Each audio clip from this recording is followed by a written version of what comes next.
That's right, you read the title right. But it's not for the reason that you might think. I love The Legend of Zelda The Wind Waker, but in terms of getting an HD or 4K version on Nintendo Switch 2, we don't need it because there's something else that I think would be so much better than these two games. Alright, let's get into it.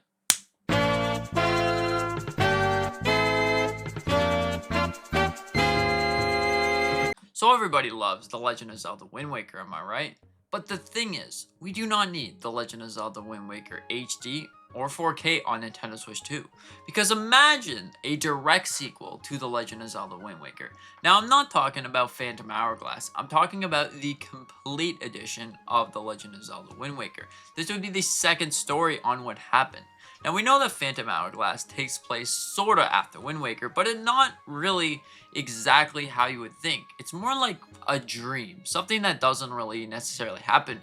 But in The Legend of Zelda Wind Waker 2, we would see things that weren't actually used. Because am I the only one that went to get the Master Sword in Hyrule, walked across the bridge, and was like, ooh, can I go over there?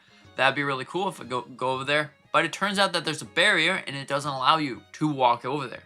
But in The Legend of Zelda Wind Waker 2, it would actually allow you to go over there, and there would be a whole bunch of different enemies, whole bunch of different places that you could explore, Kakariko Village, and even Death Mountain, and even more things that you could explore. And maybe the whole plot of the story was this place was abandoned for so long that darkness started to spread, and maybe if it's a direct sequel to The Legend of Zelda Wind Waker, there used to be an old sword that would take light, a light blade or something. But after you defeated Ganon in Wind Waker, his dark spirit washes into the sword and turns it into a dark sword. And this dark sword can corrupt anything, and whoever wields this dark sword really has a fighting chance against destroying Hyrule Castle. But overall, I think that this would be a pretty cool idea because it could be like a Legend of Zelda, A Link Between Worlds style of game. So you can go from one end to the map and then go down to Hyrule Castle if you want to. You can go from the sea right down to the fields. And that would be really cool because we're not going to completely get rid of The Legend of Zelda Wind Waker for now because it's called The Legend of Zelda The Wind Waker. The Waker for the waves and the wind for the wind. But overall, since it's still that, maybe we can see some additions to the gameplay itself. Like, what about if you were able to go to Wind Waker and then go to Hyrule, and actually there was a place that was called Wind Waker Island, or Wind Waker something. And you go in there and you have to do a trial or a temple or something to get a special power that allows you to physically control the wind. I don't know, maybe that would be a pretty interesting idea to consider when we're talking about this game. Or maybe you can get a vehicle or a boat or something that can go on land and in sea. I don't know, it'd be a pretty interesting idea, pretty interesting concept, how they would take this game.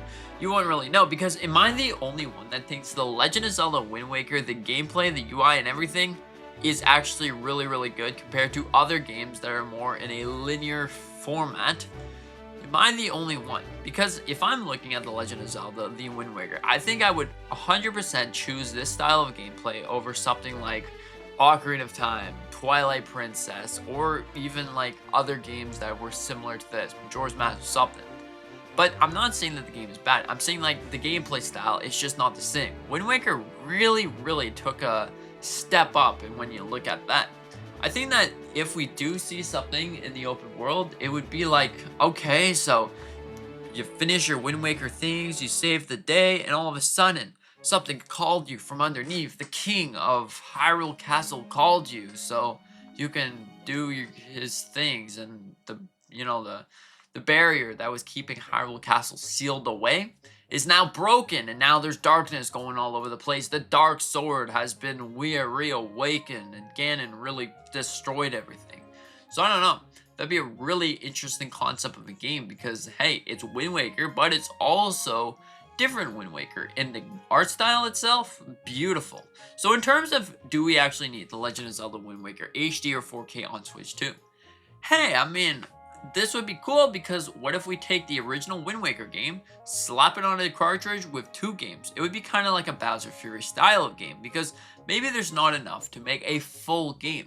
but there sure as heck would be enough to make Wind Waker HD or 4K mixed in with the second version of the game, so you can get a bit more story and what happened to Hyrule, and you can see how you can fix Hyrule Castle, how you can fix everything across the lands, and see, okay, so I did good here, I did good. Because Phantom Hourglass, it didn't really explain things that I really wanted to know. It's pretty much like you got hit in the head in a rock, and oh no, you wake up on a weird island, you have to play this entire game on the DS. It didn't capture the same charm as The Legend of Zelda The Wind Waker. So, Wind Waker 2, hopefully it's coming. I would love to see another story on what happened to these games. And honestly, what do you think about this? Do you think that we should see The Legend of Zelda The Wind Waker 2 on Nintendo Switch 2, or the HD, or the 4K version? What do you, let me know what you think about this in the comment section down below. And thank you so much for watching. Hope you enjoyed. With that being said, see you in the next one.